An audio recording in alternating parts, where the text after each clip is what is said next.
Congress party కాదు, ఈ దేశంలో రాష్ట్ర ప్రభుత్వాలు ఏర్పడాలి అని అంటే ఖచ్చితంగా ఉచిత విద్యుత్ హామీ ఇవ్వాలన్నంత బలమైన ముద్ర రాజశేఖర రెడ్డి గారు ఈరోజు చెరగని ముద్ర రైతుల మెదళ్లలో రాజకీయాల మీద వారు ప్రభావితం చేసింది. ఆనాడు రాజశేఖర రెడ్డి గారు రైతులకు ఉచిత కరెంటు ఇవ్వాలి అన్నప్పుడు చాలా రకమైన చర్చలు జరిగినాయి. అసాధ్యమన్న వాళ్ళు ఎక్కువ మంది. కానీ 2004లో మొదటిసారి కాంగ్రెస్ ప్రభుత్వం ఏర్పడిన ఉమ్మడి ఆంధ్రప్రదేశ్ రాష్ట్రంలో ఎల్బీ స్టేడియంలో వేలాది మంది సమక్షంలో మొట్టమొదటి సంతకం వైఎస్ఆర్ గారు రైతులకు ఉచిత కరెంటు ఇవ్వడమే కాదు, వేలాది మంది రైతుల మీద ఉన్న క్రిమినల్ కేసెస్ను తొలగించి 1300 కోట్ల రూపాయల ఆనాటికి విద్యుత్ బకాయిలను ఒకే ఒక సంతకంతో రద్దు చేసిన నాయకుడు డాక్టర్ వైఎస్ రాజశేఖర రెడ్డి గారు. అదే కాదు, రైతులకు సంబంధించిన రుణమాఫీ కేంద్ర ప్రభుత్వం శ్రీమతి సోనియా గాంధీ, మన్మోహన్ సింగ్ గారు చేసినప్పుడు కొంతమంది రైతులకు ఆ లబ్ధి జరగకపోతే వారు ఆలోచన చేసి ప్రతి రైతు కుటుంబానికి 5,000 రూపాయలు ఖచ్చితంగా ఇవ్వాలి అని దాదాపుగా 10,000 కోట్ల రూపాయలు మళ్ళీ 2008-9 సంవత్సరంలో వైఎస్ రాజశేఖర రెడ్డి గారు రైతాంగ కుటుంబాలను ఆదుకునే ప్రయత్నం చేసిండ్రు. వారు ఆదుకున్నారు.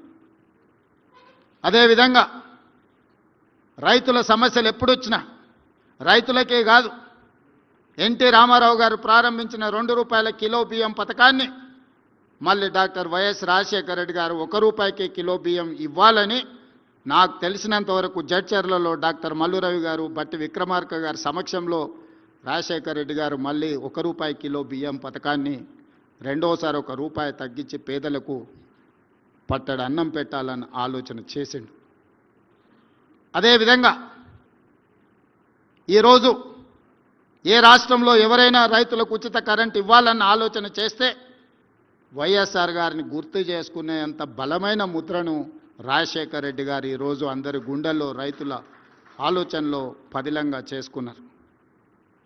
ఫీజు రియంబర్స్మెంట్ కావచ్చు, రాజీవ్ ఆరోగ్యశ్రీ కావచ్చు, ఇలాంటి సంక్షేమ పథకాలను ముఖ్యమంత్రులు మారినా, పార్టీలు అధికారంలో మారినా పథకాలను తొలగించలేనంత బలమైన ముద్ర వైఎస్ఆర్ గారు వేయడం జరిగింది. వారి ఆలోచనలను కొనసాగింపుగానే ఈనాడు తెలంగాణలో రాష్ట్ర ప్రభుత్వం పనిచేస్తుంది అని చెప్పి నేను ఈ సందర్భంగా సవినయంగా తెలియజేయదలుచుకున్నాను. రాజీవ్ ఆరోగ్యశ్రీ ఆనాడు రాజశేఖర రెడ్డి గారు 2 లక్షలతో ప్రారంభిస్తే ఈనాడు 10 లక్షల రూపాయలకు పెంచి రాజీవ్ ఆరోగ్యశ్రీని మేము కొనసాగిస్తున్నాం. ఫీజు రియంబర్స్మెంట్ని దళితులు, గిరిజనులు, ఆదివాసీలు, బలహీన వర్గాలకు సంబంధించిన పిల్లలే కాదు, మైనారిటీల పిల్లలు చదువుకోవాలి, డాక్టర్లు, లాయర్లు, ఇంజనీర్లు కావాలి అని 4% వైఎస్ రాజశేఖర రెడ్డి గారు రిజర్వేషన్లు ఇచ్చిన మైనారిటీ రిజర్వేషన్లను కూడా ఈనాడు కాంగ్రెస్ పార్టీ కొనసాగిస్తుంది. ఆ రిజర్వేషన్లతో పాటు ఈరోజు ఫీజు రియంబర్స్మెంట్ను కూడా ఈరోజు మేము కొనసాగిస్తున్నాం. ఆనాడు రూపాయి కిలో బియ్యం ఇస్తే ఈనాడు ఉచితమే కాదు, సన్న బియ్యాన్ని ప్రతి పేదవాడు తినాలి అని 3,10,00,000 మందికి తెలంగాణ రాష్ట్ర ప్రభుత్వం సన్న బియ్యం దేశంలోనే మొట్టమొదటిసారి ఈరోజు 3,10,00,000 మంది పేదలకు సన్న బియ్యం ఉచితంగా తెలంగాణ రాష్ట్ర ప్రభుత్వం పంచుతున్నది అని అంటే ఆ స్ఫూర్తిలో వైఎస్ఆర్ ఆలోచన, వారి యొక్క విధానం కొనసాగుతున్నదని చెప్పి నేను ఈ వేదిక మీద నుంచి చెప్పదలుచుకున్నాను. అదే కాదు, చాలామంది హామీలు ఇచ్చిండ్రు రైతు రుణమాఫీ గురించి. అమలులో ఏం జరిగిందో నేను చెప్పాల్సిన అవసరం లేదు. కానీ మా ప్రభుత్వం ఎన్నికల సందర్భంగా 2 లక్షల రూపాయల రుణమాఫీ చేస్తాము అని చెప్పి 3 నెలల్లోనే 25,35,964 రైతాంగ కుటుంబాలకు 20,617 కోట్ల రూపాయల రైతు రుణమాఫీ చేసి 2 లక్షల రూపాయల రుణం నుంచి రైతులకు విముక్తి కలిగించి తెలంగాణ రైతాంగానికి ఈరోజు అప్పు లేకుండా చేసిన ప్రభుత్వం తెలంగాణ రాష్ట్ర ప్రభుత్వం.